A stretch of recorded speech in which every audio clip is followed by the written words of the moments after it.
hope you like my new glasses.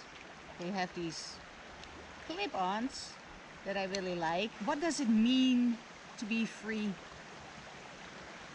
And when we say freedom, what do we think about? What are the things that we associate with freedom? And what are the symbols of freedom?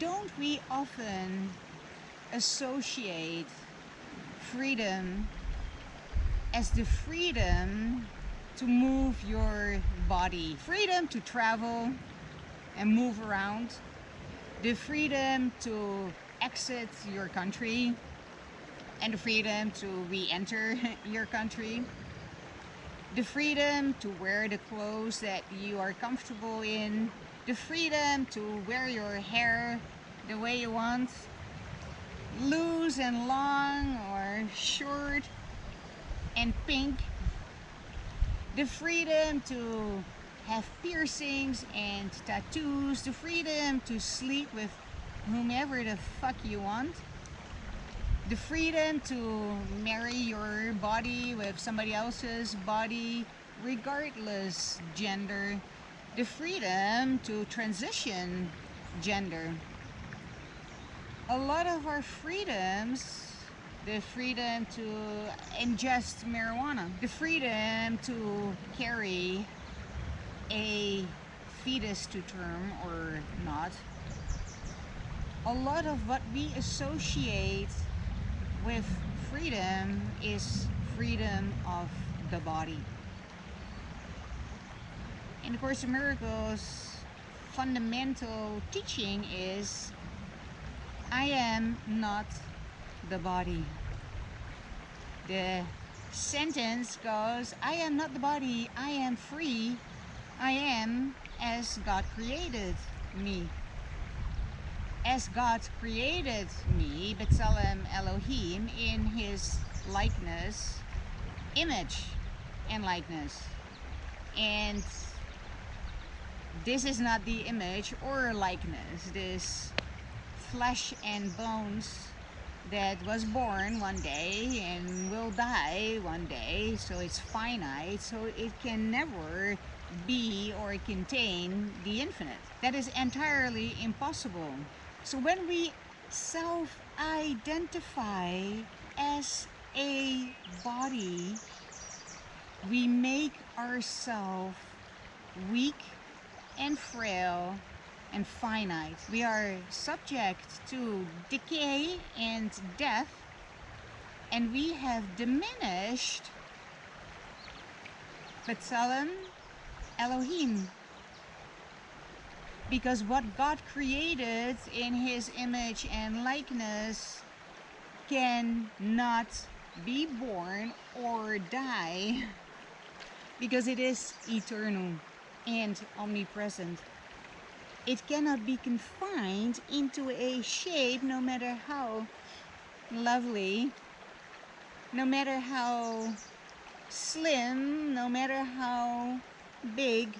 It cannot be contained by a body, just by sheer logic. And I will link a video to one of my favorite rabbis who explains this idea. So if we are B'Tselem Elohim, created in the image and likeness of our Creator, then by definition we cannot be limited to our body. And any type of body identification lessens our awareness of who we are in truth, B'Tselem Elohim, created in his image and likeness.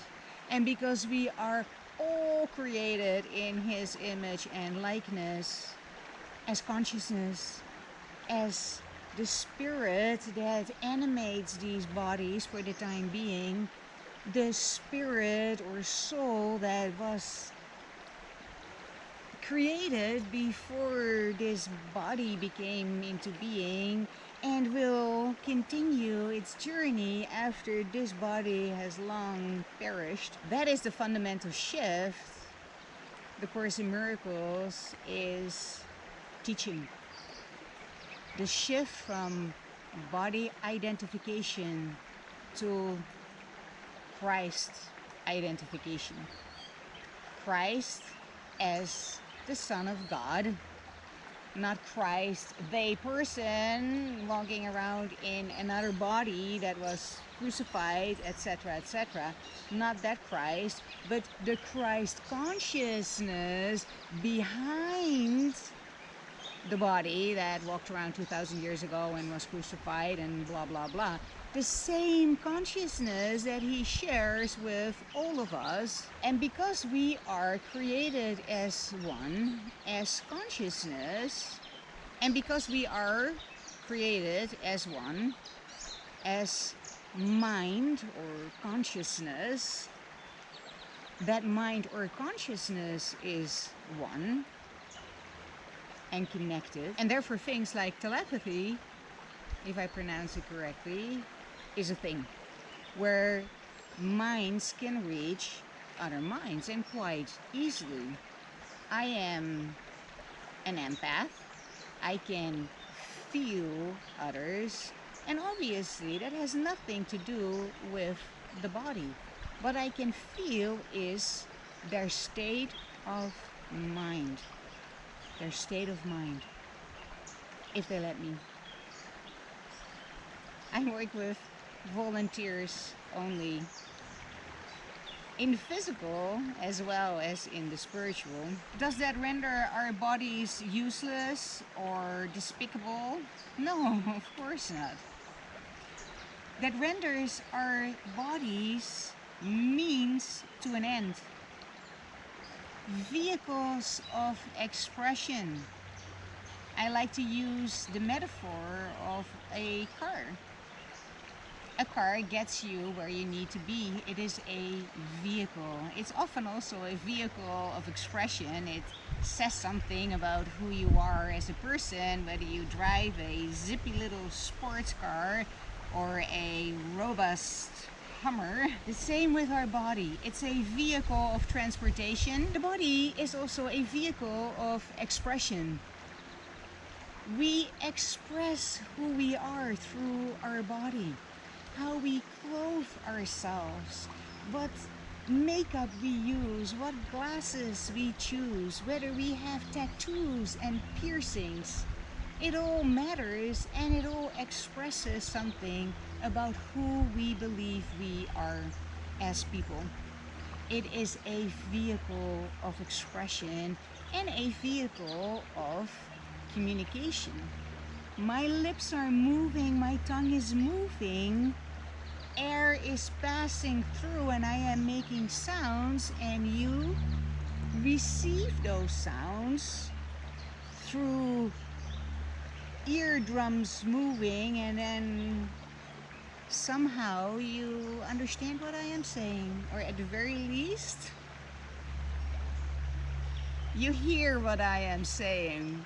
Maybe understanding comes later, when you contemplate what you heard me say. We can use our bodies to communicate anger,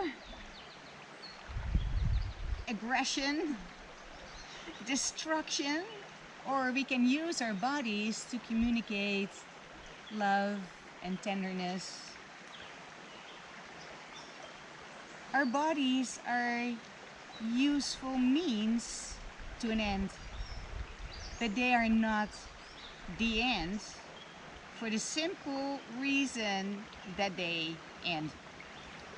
And since we are B'Tselem Elohim, created in God's image and likeness, and God doesn't have an end nor a beginning, that part of us that is B'Tselem Elohim can never be associated with this finite means of expression. And no matter how much freedom of body you experience this lifetime, maybe you've traveled, you have had sex with all the people that you wanted to have sex with, you have done all the tattoos and piercings that you had room for, you have maximized the use of your body, taken all the drugs you could get your hands on, it will still expire. It is still relative to eternity a split second and boom, gone. So it's not a very wise investment to self-identify as a body. Let me use a metaphor an entrepreneur could understand. Self-identification with the body is not a very lucrative business because it is entirely limited. Relative to eternity, your body perishes in absolutely no time whatsoever. And to put all your eggs in the basket of your body is just a bad business decision.